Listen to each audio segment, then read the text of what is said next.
Abra sua Bíblia comigo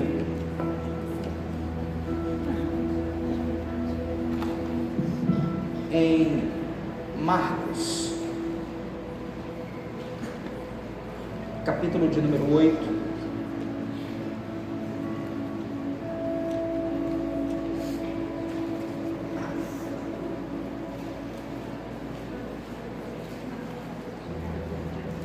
Marcos 8, do 22 ao 26.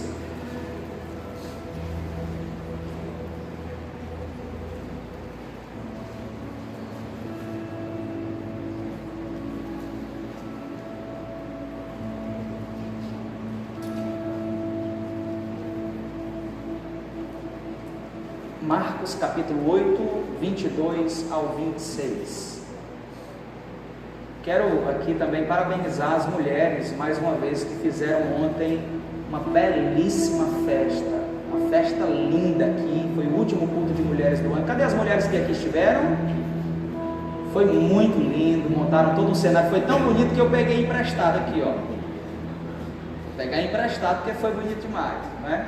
Eu quero louvar a Deus, parabenizar toda a direção, a coordenação do Ministério de Mulheres, que Deus continue abençoando, que vocês continuem excelentes como tem sido até aqui, e as irmãs que ainda não participam do grupo de mulheres, participe, não é? Nós temos visto um grande crescimento, não apenas numérico, mas temos visto um crescimento saudável, de comunhão espiritual no meio das mulheres da igreja, e nós louvamos a Deus por isso. Inclusive as mulheres, eu não sou aqui porta-voz delas, né?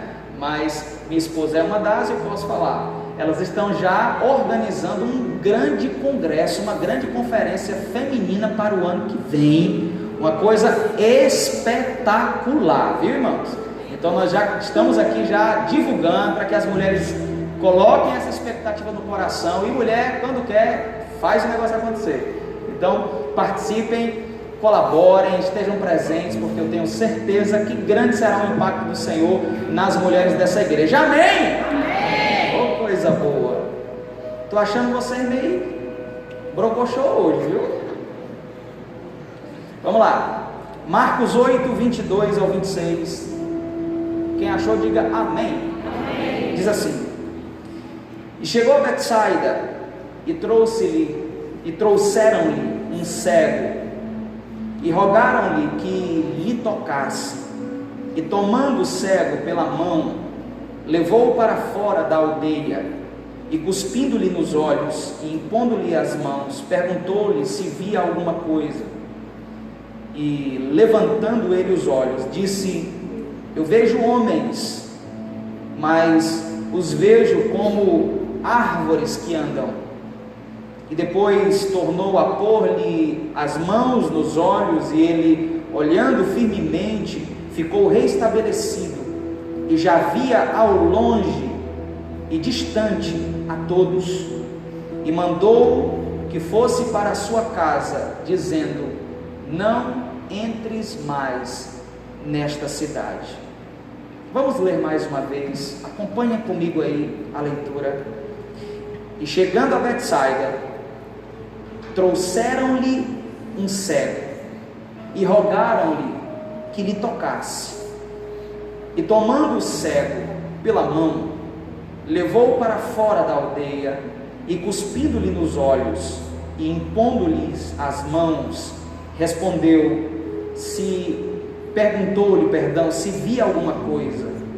E levantando ele os olhos, disse: eu vejo homens, pois os vejo como árvores que andam. E depois tornou a pôr-lhe as mãos nos olhos, e ele, olhando firmemente, ficou restabelecido, e já via ao longe e distintamente a todos. E mandou-o para a sua casa, dizendo: não entres mais na cidade. Amém, queridos? Curve a sua cabeça, vamos orar em nome de Jesus. Deus amado e querido, nós te louvamos essa noite, Senhor. Te bendizemos por tua presença nas nossas vidas.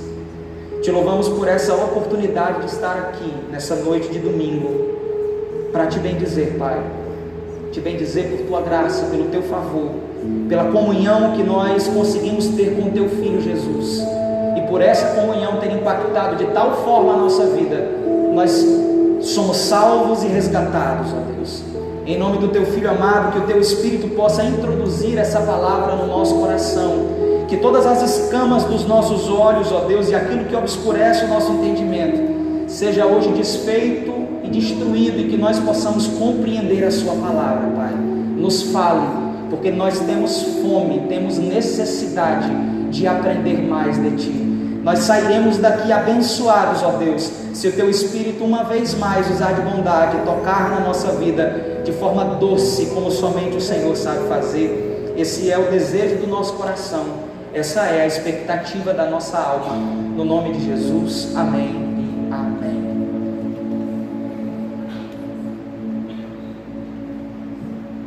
É bastante comum vermos nos evangelhos, Mateus, Marcos, Lucas e João, o nosso meio nazareno, Jesus Cristo de Nazaré, curando os doentes com apenas um toque. Todos nós conhecemos o episódio em que Jesus nem precisou tocar, afinal de contas ele estava de costa, passando e apertado por uma grande multidão, quando alguém por trás de Jesus, reconhecendo a autoridade que havia nele, tocou na orla das suas vestes, e Jesus nem viu quem era, mas a Bíblia diz que nesse dia dele saiu virtudes, e esse alguém foi curado. Fazendo assim, ele desejava deixar marcado nos corações de todos aqueles que se aproximavam dele, e de nós nos nossos dias de hoje, uma verdade incrível e irrefutável, de que todas as enfermidades da humanidade decaída pelo pecado, somente poderiam ser removidas pelo contato com a sua própria humanidade divina e bendita. No entanto, existem outras lições que nós podemos extrair dessas histórias e dos milagres de Jesus, exclusivamente do método que Jesus utilizava para fazer os milagres. Em todos aqueles que ele fazia milagre, ele tocava, e instantaneamente essas pessoas, elas eram curadas. Mas nesse episódio parece que Jesus decidiu fazer algo diferente. Se nós ficássemos atentos simplesmente ao método, talvez nós iríamos pragmatizar demais o milagre de Jesus, e iríamos querer repetir o que essas pessoas fizeram para obter os milagres que Jesus teve. No entanto, nós também não podemos esquecer dos métodos que Jesus fazia os milagres, porque por trás dos métodos que Jesus utilizava para fazer os milagres, ele escondeu princípios para a nossa vida, para que nós possamos ter uma vida cristã mais poderosa. E é isso que ele deseja de cada um de nós, que nós tenhamos uma vida cristã mais poderosas e caminhos mais aperfeiçoados nele. Quem está me entendendo, diga glória a Deus. No texto acima que nós acabamos de ler, Jesus ele se afasta dessa prática costumeira dele, de chegar, de tocar, de fazer apenas uma ação e instantaneamente a pessoa sendo curada. Na maioria dos milagres Jesus restaura imediatamente. Nesse caso especificamente, parece que Jesus dá uma interrupção. Essa cura não acontece simultaneamente como nos demais, ela acontece num estágio de duas etapas. Raramente Jesus fazia isso. Especificamente na Bíblia nós vamos ver apenas esse episódio, onde o milagre não acontece automaticamente, no mesmo momento que Jesus dá ordem, no mesmo momento que Jesus faz o toque, mas ele acontece numa etapa dupla. Afinal de contas, o que nós estamos vendo aqui é que Jesus está diante de um homem que era cego, alguém que possuía cegueira, que não via. E o texto não diz quanto tempo que ele não via, o texto só diz que ele era cego, e que ele habitava em uma cidade chamada Betsaida. Quando eu me deparei com esse texto, eu comecei a trazer algumas lições de Deus para a minha vida, e eu decidi compartilhar com você essa noite. Quem deseja compreender, diga glória a Deus. É fundamental que nós interpretemos esse episódio. Sabe por quê? Porque é muito surpreendente e é comum que em nossos dias, muito provavelmente existam, até mesmo no meio dessa congregação, pessoas que já estiveram, ou que não estão mais, ou que estão adentrando ou que talvez hoje é o primeiro dia, de pessoas que, assim como esse cego, também estão na mesma condição. Mas o problema é que não é cegueira física. A cegueira física, ela tem uma interpretação espiritual. Ela fala de uma mente obscura, que a luz do Evangelho ainda não penetrou, que a luz do Evangelho ainda não iluminou, que a luz do Evangelho ainda não foi clara o suficiente ao ponto de fazer a pessoa sair de um estado de não enxergar nada, de não perceber nada, e de se perceber no mundo e perceber o mundo como ele é, mas primeiramente ou absolutamente acima de qualquer outra coisa, de perceber o Cristo da cruz, que venceu a cruz nesse mundo, e que ele deseja ter um contato pessoal, poderoso e produtivo com a vida de cada um de nós. Escute, amado, é muito interessante essa ideia, porque todas as vezes que nós falamos de um entendimento obscurecido ou de cegos espirituais, muito provavelmente nós pensamos em pessoas espiritualmente falando moribundas, de pessoas que vivem uma vida depravada, de pessoas que vivem uma vida marginalizada. Todas as vezes que falamos de cegos espirituais, a primeira coisa que passa na nossa mente são pessoas assim, pessoas marginalizadas, pessoas que têm uma vida imoral. No entanto, quando nós olhamos para a vida desse cego, não é isso que nós vemos. E quando eu olho para a realidade da cegueira espiritual, não é isso também que eu enxergo. O que eu passo a ver é que uma mente que ainda não foi clareada pelo Evangelho, ela está em todas as camadas. E eu vou dizer algo para você que alguns vão franzir assim a sobrancelha.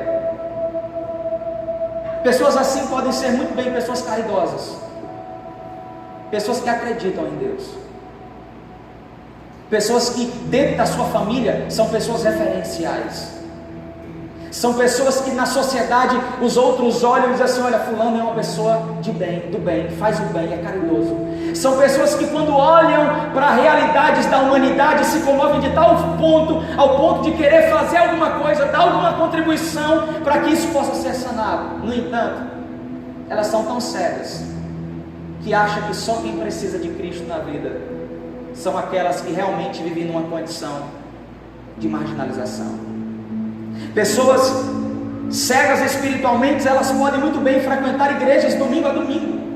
No entanto, a sua mente ainda não foi iluminada pelo Evangelho. No entanto, ainda não tiveram um contato vital ao ponto de transformarem as suas vidas radicalmente.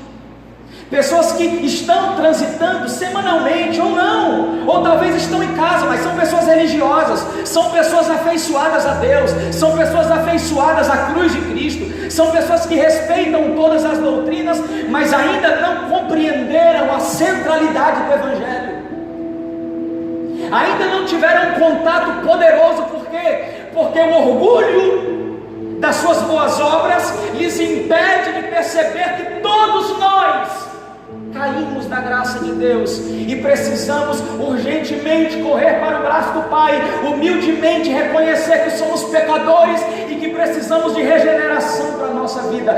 Todos aqueles que não se veem dessa forma são cegos espirituais.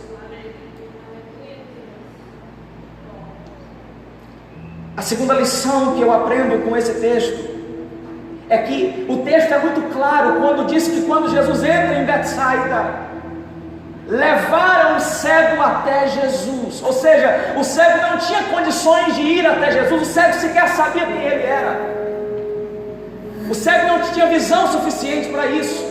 Mas ai daquele cego se ele não tivesse amigos que eram amigos de Jesus. Ai daquele cego se ele não conhecesse pessoas que conheciam também a Jesus. E o texto diz que essas pessoas que eram amigos do cego, que também eram amigas de Jesus, pegaram o cego pela mão e levaram ele até a presença de Jesus. Quando eu olhei para esse detalhe do texto, eu comecei a recorrer à minha mente e ao meu coração a seguinte frase: ai desse mundo se não fosse a igreja. Quando eu olhei para esse texto, o Espírito de Deus clareou meu coração e eu disse: glória a Deus. Ai do mundo se não fossem os crentes, que são tão zombados, criticados. E escute, existe um verdadeiro escândalo no coração de alguns quando o crente diz: eu conheço Jesus. Existe um verdadeiro escândalo no coração de alguns, e algumas pessoas até se irritam e se enfurecem quando ouvem alguém dizer o seguinte: eu sou salvo, porque isso é escândalo para o coração daquele que é cego espiritual.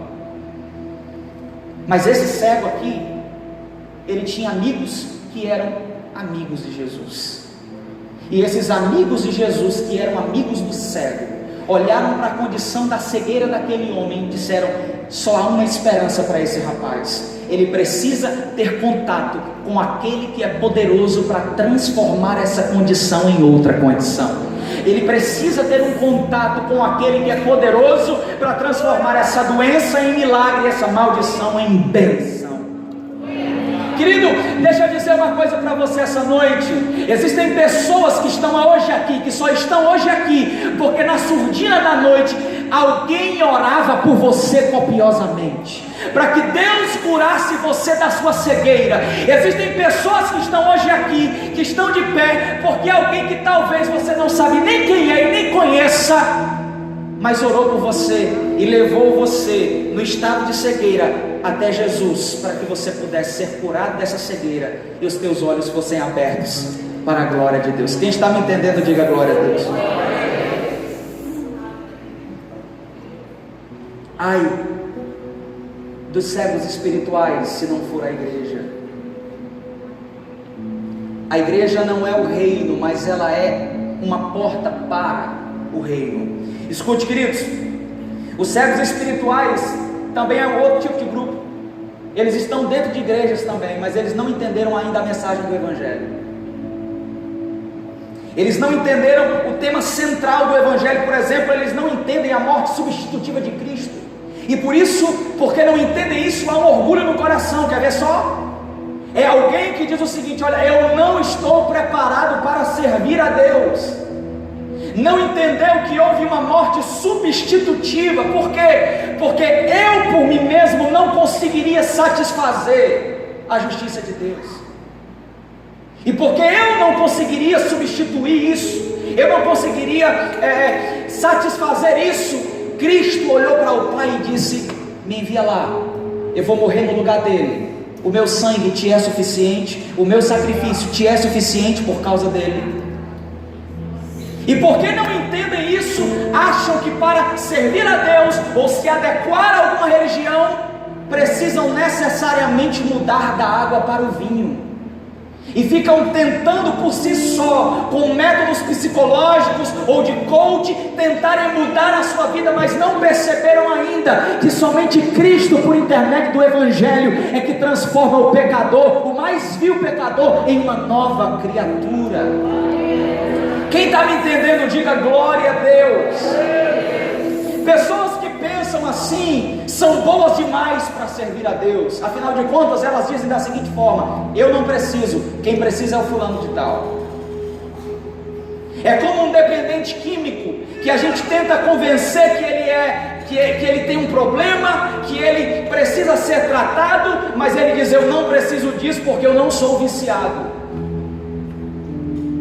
Olhe para o seu vizinho e diga assim: o pecado é um vício, e ele é incontrolável. O problema é que nós só o identificamos nos outros e nunca em nós mesmos. Quem está entendendo, diga amém. Amém. Escute, queridos, aqui existe a importância dos amigos de Jesus, porque são os amigos de Jesus que vão chegar para essas pessoas e vão esclarecer o Evangelho, para que a luz de Cristo possa clarear as suas mentes, possa iluminar os seus corações, e eles possam nascer de novo e serem regenerados como da água para o vinho. Amém? Cegos espirituais são pessoas orgulhosas demais para reconhecer que precisam de Cristo. Olha o dizer de um cego espiritual: eu não preciso aceitar Jesus, eu já nasci com Jesus no meu coração. Cego espiritual. porque se não fosse, assumiria definitivamente que ninguém nasce com Jesus no coração. Todos nós, inclusive eu, nascemos por uma concepção de pecado e já nascemos com uma tendência pecaminosa. Nascemos como se fosse um imã, atraídos por aquilo que é errado. E há até um ditado popular que diz que aquilo que é errado é mais gostoso.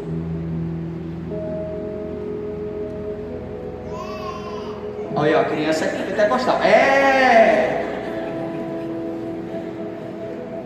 Você está entendendo, querido? Ouça. Mas nós, como amigos de Cristo, do mesmo modo, devemos buscar cegos espirituais e levar-lhes a um encontro com Jesus. Devemos ter a determinação poderosa ao ponto de procurar com muito zelo aqueles que estão esperançosos, como Simeão, por ver a luz de Cristo brilhando, brilhando, brilhando, até ser dia perfeito. Ouça, quando o cego ele é levado até a presença de Jesus, aqui também me chama a atenção mais um detalhe, olhe para cá, porque a primeira atitude não é do cego em tocar Jesus, mas é Jesus de tomar o cego pela mão e dizer: vem cá. E que coisa mais maravilhosa é quando a nossa alma caída tem a percepção do toque da alma redimida do Salvador das nossas almas. Há um louvor da harpa que diz o seguinte: que mudança em mim fez o meu bom Jesus, vindo Ele ao meu coração. Ou aquele louvor que todos nós lembramos: quando Jesus estendeu sua mão. Você sabe? Quando Ele estendeu sua mão, eu era o quê?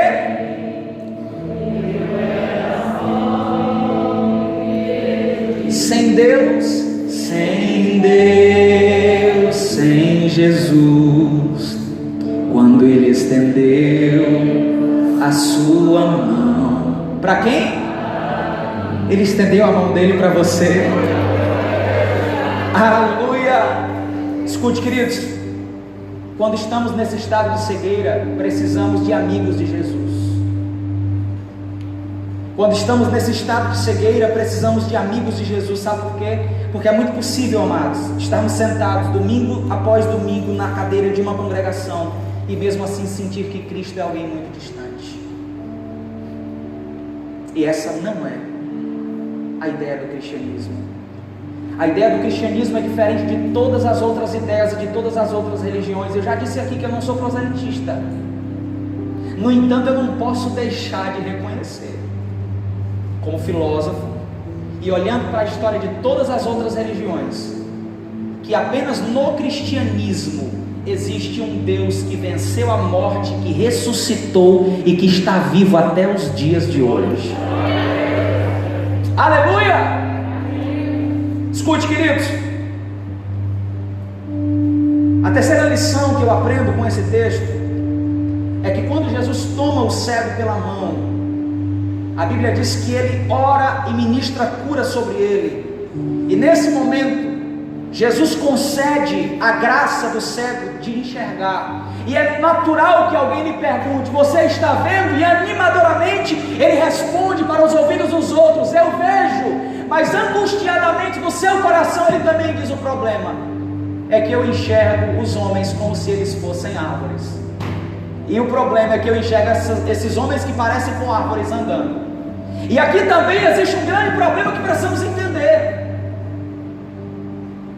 É que existe uma outra categoria também de cegos espirituais, que já receberam o primeiro toque, que já receberam lampejos de iluminação do Evangelho. Mas o cego, quando recebe a cura, ao invés de ele olhar para quem está na frente dele, que é Jesus, ele não consegue reconhecer quem Jesus é. Ele acha que Jesus é um homem que parece com uma árvore e que está andando. Esse aqui é um grande problema. São concepções erradas de um Deus que não é o Deus da Bíblia Sagrada, e que muitos de nós temos essa concepção. Quem está me entendendo, diga amém. Existem muitos no nosso meio. Quando eu digo no nosso meio, eu não digo desta igreja, eu digo da igreja do Senhor Jesus em todos os lugares. E sabe qual é o problema aqui, do equívoco do cego? É que homem não se parece com árvore. Homem não tem altura de árvore, e árvore também não anda.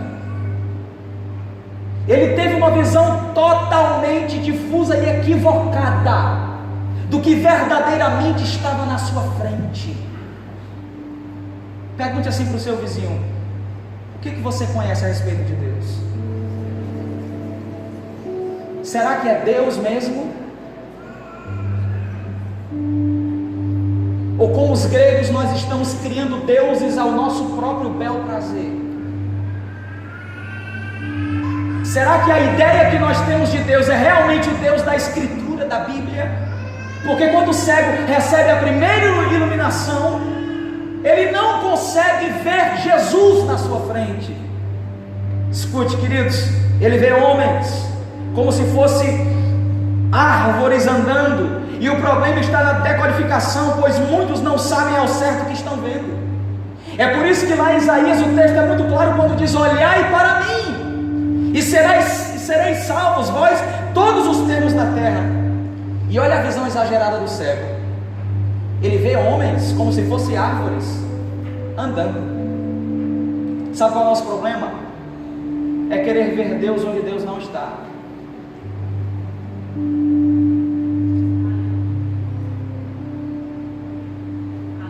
Sabe qual é o nosso problema? É que a nossa mente trabalha com imagem. Tudo aquilo que a gente ouve, a gente cria imagem, sim ou não? Tudo que a gente ouve na nossa mente, a gente cria uma imagem. A nossa mente trabalha dessa forma. O cego ouviu a ordem de Jesus, e quando ele abriu os olhos, a imagem que ele viu foi a imagem que não era do Cristo. E nós precisamos ter cuidado com isso. Estão apresentando um falso cristianismo. Muitos estão apresentando um falso Cristo. E há um louvor antigo que diz, que eu amo, que diz o seguinte: não creio no Cristo vencido, cheio de amargura, semblante de dor.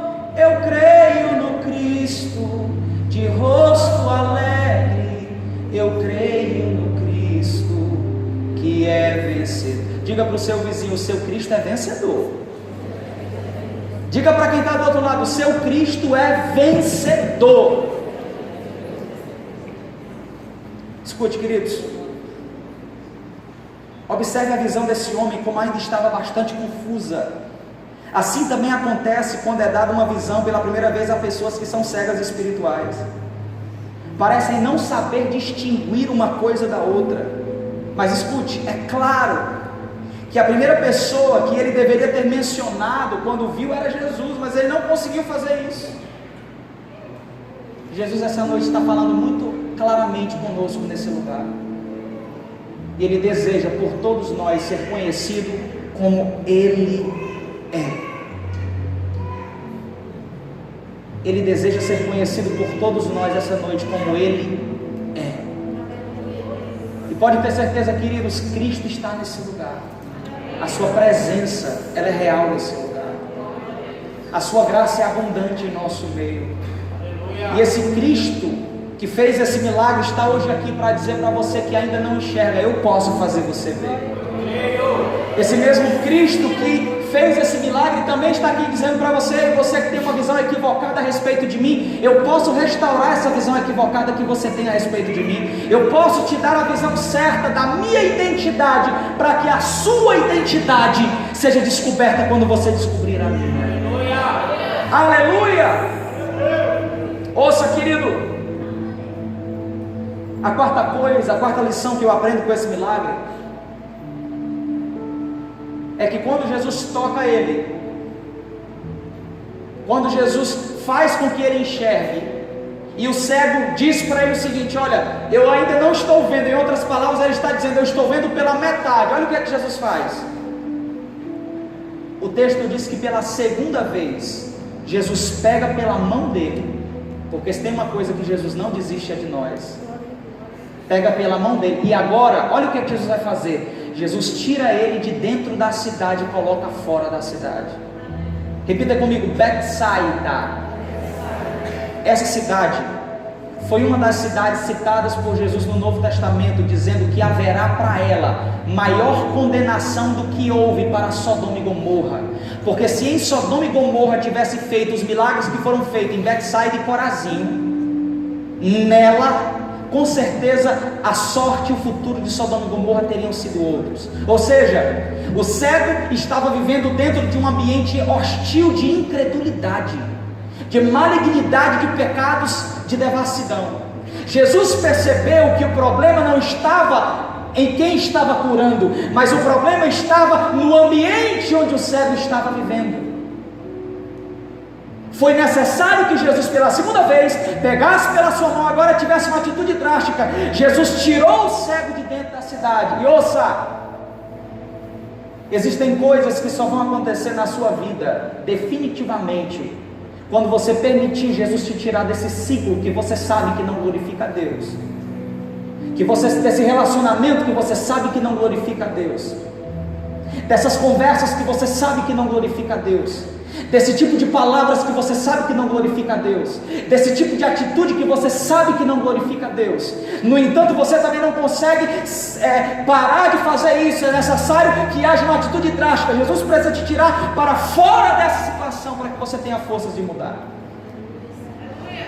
Quem está entendendo, diga amém. Até quando vai insistir na mesma teimosia, nos mesmos caminhos, nos mesmos relacionamentos, nas mesmas conversas, nas mesmas atitudes, e não vai ver mudança da parte de Deus? Vai continuar dentro da casa, mas não vai se envolver com o dono da casa. Vai ver a glória de Deus, mas não vai estar dentro dela. Vai participar da comunhão, mas não vai estar envolvido com ela. Jesus está dizendo essa noite o que fez com o cego. Para que ele fosse totalmente curado, ele precisava ser retirado dos lugares de influências negativas, para que ele pudesse ser totalmente transformado por Deus. Quem está entendendo o que Deus está falando essa noite? Milagres de Jesus. Esse aqui é o milagre da cura da cegueira.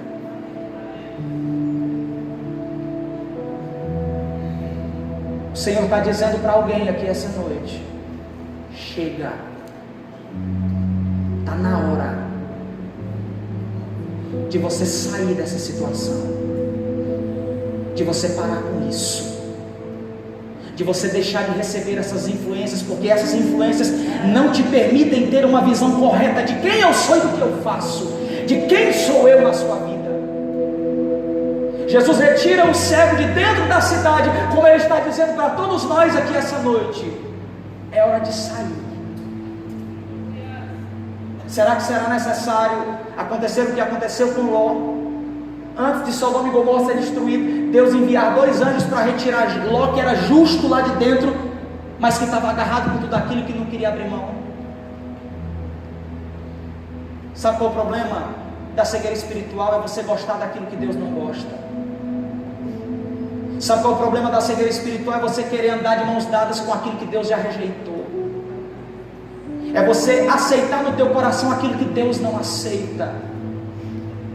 Esse é o problema da cegueira espiritual. É porque você acha que Deus é um papaizinho bonzinho que vai passar a mãozinha na sua cabeça e vai entender os teus probleminhas e não vai te condenar por isso. A ordem de Deus essa noite é: sai dela, povo meu.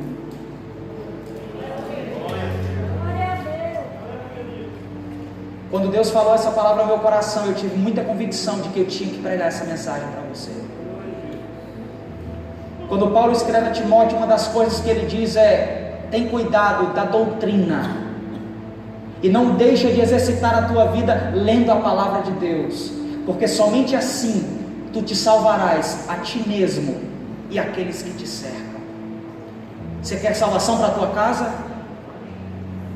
Mas ninguém que está perdido dentro da casa vai conseguir salvar a casa. Você quer apresentar Jesus para a sua família, mas que Jesus é o que você quer apresentar? É o da Bíblia? Ou é o que o cego viu? Homens que se parecem árvores que andam. Alguém aqui já viu alguma árvore andar? E é certeza que se alguém visse, alguém ia sair correndo gritando: cruz credo, Ave Maria, se não fosse Jesus. Não é verdade?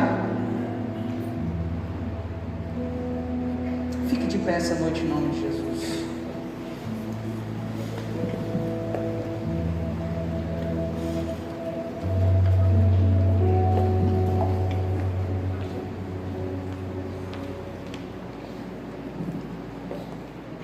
Olhe para mim.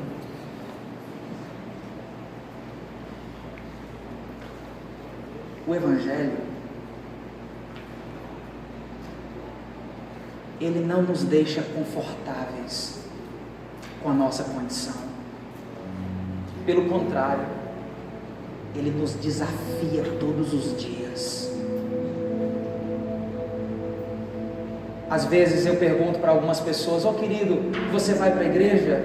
E a pessoa me diz: eu vou na igreja, pastor, porque lá eu me sinto bem. Aí eu bato na testa e digo: não entendeu nada. Eu não posso me sentir bem num ambiente onde me desafia, onde diz que eu preciso mudar, onde diz que eu preciso corresponder às expectativas de Deus. E deixa eu te dizer uma coisa: Deus tem grandes e lindas expectativas na sua vida. Sabe qual é o desejo de Deus? É que o ano não vire sem que você mude. Sabe qual é o desejo de Deus? É que o ano não vire sem que Ele dê primeiramente uma virada na sua vida. Todos pecamos e todos fomos destituídos da glória de Deus. Olha o que o texto diz: e todos nós andávamos desgarrados como ovelhas sem pastor. E eu não sei se você sabe, querido, a ovelha precisa de pastor porque ela é um pouquinho cega. Você sabia disso? A ovelha precisa do pastor porque ela é um pouquinho cega. Por isso que ela é boa de audição. E a ovelha consegue reconhecer até o tom da voz do seu pastor. Todos nós andávamos como cegos, desgarrados, cada um ia para o nosso próprio caminho. Mas um dia o nosso supremo pastor, que está escrito em João 10, ele viu a nossa condição de cegos. E ele mesmo disse por boca de Deus, no livro de Isaías: e os cegos verão a luz, e os surdos ouvirão, e toda a terra se encherá do conhecimento da glória de Deus, assim como as águas cobrem o mar. O Evangelho nos desafia.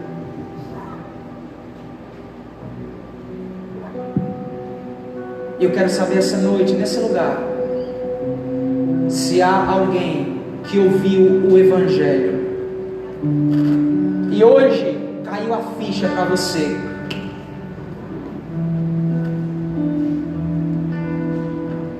E nesse dia de hoje, você vai tomar a decisão mais importante da sua vida, mais do que a pessoa que você vai casar ou que casou, mais do que o nome do filho, mais do que a profissão que você vai professar, mais do que a faculdade que você vai fazer, ou o que você vai fazer da vida. Mais do que isso, é quando alguém entrega a sua vida para Jesus, não porque eu mereço servi-lo, não porque eu estou pronto para servi-lo, mas porque o primeiro contato é dele pegando na minha mão para dizer que tudo que eu preciso vem dele, inclusive a mudança que eu preciso vem dele. Se alguém essa noite que é humildemente suficiente para deixar o orgulho de lado e reconhecer que você não apenas precisa de Deus, mas que Deus pode te aceitar, mesmo na condição mais desprezível que você vive, e que Ele pode transformar a sua vida, eu queria orar por você hoje nesse lugar. Sai do teu lugar e vem aqui na frente em nome de Jesus.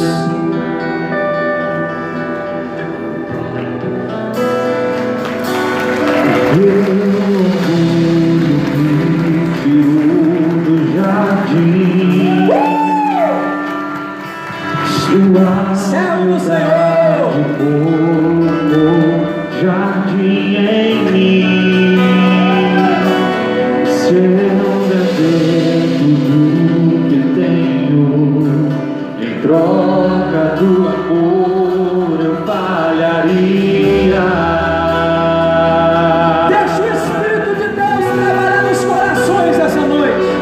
pois o amor Deixa o Espírito de Deus convencer você nesse lugar. Deixa Ele te mostrar a tua própria cegueira e dizer para você hoje que Ele quer te curar, te fazer enxergar a luz do Evangelho. Eu quero conhecer Jesus.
Oh Senhor, o que acontece quando alguém tem o contato com a luz é que a cegueira espiritual, as escamas dos olhos são totalmente caídas pelo chão e nós temos a vida transformada, porque como Paulo escreveu a Deus, todos nós com o rosto descobertos somos transformados de glória em glória na estatura daquilo que nós estamos vendo, e nós queremos declarar essa noite sobre essa igreja, Senhor, que não é outro Deus que nós estamos enxergando, não são homens que nós estamos vendo, nós não estamos tendo uma concepção errada, nós estamos vendo o Rei, como Isaías viu, assentado sobre um alto e sublime trono, e quando alguém tem esse contato, sua vida é completamente transformada, e é o que nós declaramos essa noite, Jesus: salvação, salvação, transformação.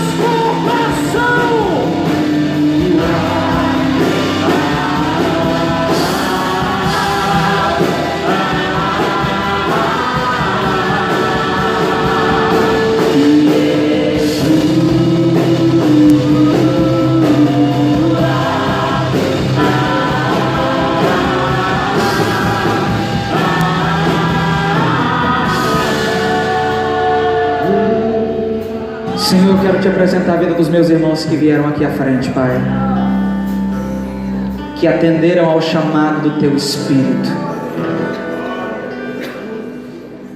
Ninguém jamais, ó Deus, pode vir até a Ti sem que o Teu Espírito o revele, Pai, e gere no coração o reconhecimento para tomar uma decisão e caminhar com seus próprios pés ao Senhor. E os Teus filhos vieram aqui e tiveram essa concepção. Eu acredito, Pai, que todas as vendas hoje caíram, que as amarras hoje estão sendo lançadas ao chão. E Pai, onde o Evangelho entra, há mudanças significativas. E eu quero profetizar, ó Deus, pelo poder da Sua palavra, que criou todas as coisas, inclusive o homem,